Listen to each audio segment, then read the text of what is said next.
د لاندې او باندې سکس کولو ګټې او فایدې. سلام دوستانو، زموږ د ویډیوګانو مقصد تاسو ته لارښوونه ده. که تاسو زموږ چینل نوي سبسکرایب کړئ، سبسکرایب یې کړئ. د لاندې باندې کوروالي کول طریقې او ګټې. په دغه ډول کوروالي کې خوند ځکه زیات وي چې د نر ذکر غین د ښځې د ګلاب ته تر بیخه ننوځي.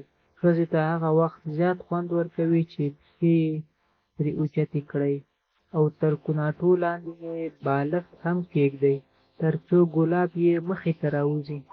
دغه ډول کوروالی کول د پلاربېدو یا د حمل نیولې لپاره ډېره ګټوره ده او دغه ډول کوروالی کول په ټوله نړۍ کې دود یا رواج هم ده. نو په همدې اساس د ښځې او د نر د دواړو د خوښې کوروالی هم همدې ډول ده.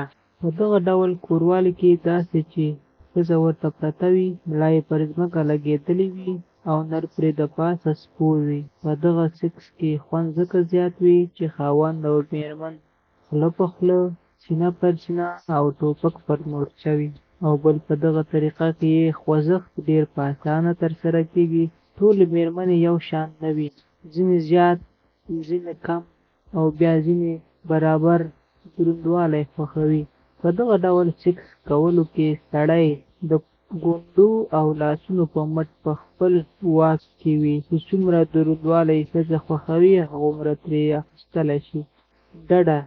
ډډه یا خشت پر خشت کوروالی ځکه خوند کوي چې د یو بل جنسي آخذې تر سترګو کېږي نو یو بل خوند ورڅخه اخلي. د شونډو، سینو یا تیینو رودل په دې شرط چې شیدې مو تېرې نه شي، ځکه د ښځې شیدې تېرول د حق څخه مکروه تحریمي ده. ګرانو دوستانو، که ویډیو مو خوښه شوې وي لایک یې کړئ. که لا هم زموږ چینل نه وي سبسکرایب کړی، چینل درسره سبسکرایب او ورسره په خوا کې د ګونګري یا بیل نښان ووهئ تر څو زموږ له راتلونکو ویډیوګانو څخه خبر شئ. والسلام.